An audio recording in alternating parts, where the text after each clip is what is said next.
মোকাফেক্ষী হযরত বলছেন আগুন কাটার ব্যাপারে, আগুন জ্বালানোর ব্যাপারে খোদ মুখতার নয়, বরং আল্লাহ তাবারক তাআলার হুকুমের মোকাফেক্ষী। হযরত ইব্রাহিম আলাইহিস সালাতু ওয়াস সালাম আগুনের মধ্যে বসে আছেন আর আগুন তাকে জ্বালাতে পারেনি। ছুরি কাটার ব্যাপারে খোদ মুখতার নয়, হযরত ইসমাঈল আলাইহিস সালামের গলায় ছুরি চলেছে, হযরত ইসমাঈল আলাইহিস সালামকে কাটতে পারেনি। পানি ডুবানোর ব্যাপারে খোদ মুখতার নয়, হযরত মুসা আলাইহিস সালাম পানির মধ্যে থেকে পার হয়ে চলে গিয়েছেন, হযরত মুসা আলাইহিস সালামকে ডুবাতে পারেনি।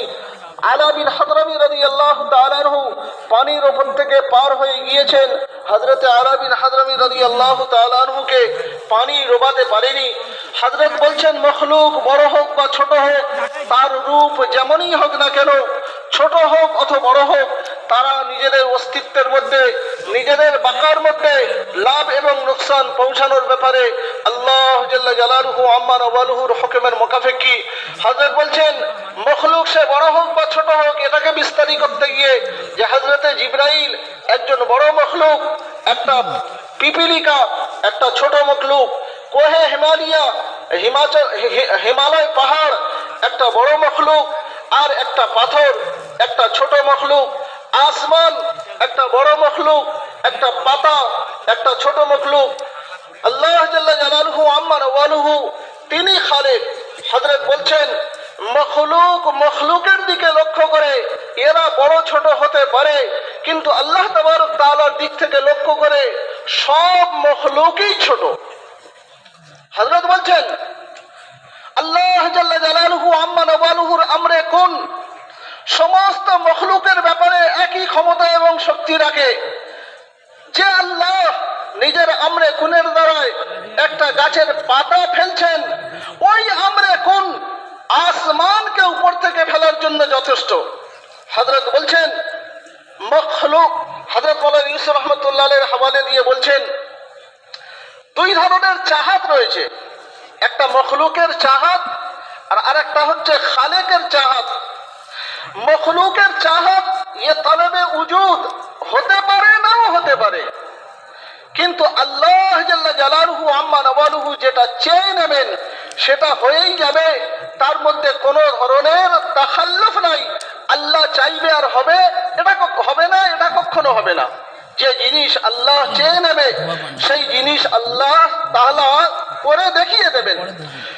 হযরত বলছেন কায়নাতের সমস্ত মখলুক নিজ কুদরতে আল্লাহ তাবারক তাআলার ইরাদার বাইরে কিছুই করতে পারে না, এর ইয়াকিন দিলের মধ্যে বসানোর ব্যাপার আছে।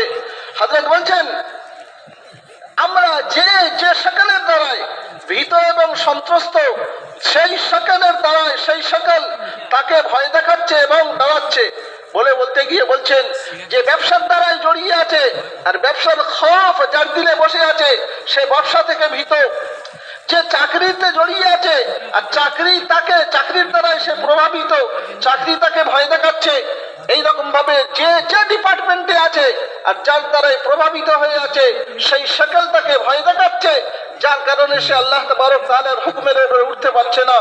হযরত বলছেন কায়নাতের সমস্ত মখলুকের প্রভাব থেকে হযরতে সাহাবায়ে কেরামের দিল খালি হয়ে গিয়েছিল, তো আল্লাহ জাল্লা জালালুহু আম্মা নওয়ালুহু কায়নাতের সমস্ত মখলুক তাদের তাবে করে দিয়েছিলেন। হযরত আব্দুল্লাহ বিন ওমর রাদিয়াল্লাহু আনহু আসছেন আর দেখছেন যে কিছু মানুষ রাস্তায় দাঁড়িয়ে আছে। ইবনে ওমর রাদিয়াল্লাহু আনহুমা বললেন কি ব্যাপার, তোমরা এখানে দাঁড়িয়ে কেন? লোকেরা বলল যে এখানে রাস্তায় বাঘ এসে দাঁড়িয়ে আছে, আমরা যেতে পারছি না। হযরত আব্দুল্লাহ বিন ওমর রাদিয়াল্লাহু আনহুমা আগে বেড়েছেন, বাঘের কান ধরেছেন, একটা চড় মেরেছেন আর বল যা রাস্তার সাইডে যা।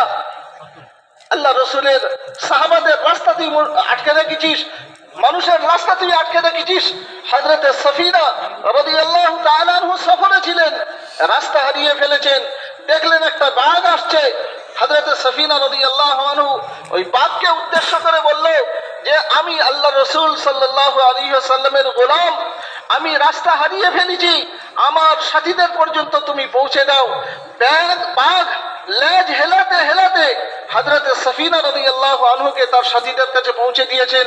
মেরে মুহতারাম বুজুর্গ দোস্ত, হযরত সাহাবায়ে কেরাম রিদওয়ানুল্লাহি আলাইহিম আজমাইন মেহনত করে নিজেদের দিলকে গায়রুল্লাহর তাআসসুর তাআসসুর থেকে পাক ও পবিত্র করেছিলেন, তো আল্লাহ জাল্লা জালালুহু আম্মা নাবালুহু সমস্ত মখলুককে তাদের তাবে বানিয়ে দিয়েছিলেন। ये दो चीजें हमेशा आपस में मुकाबले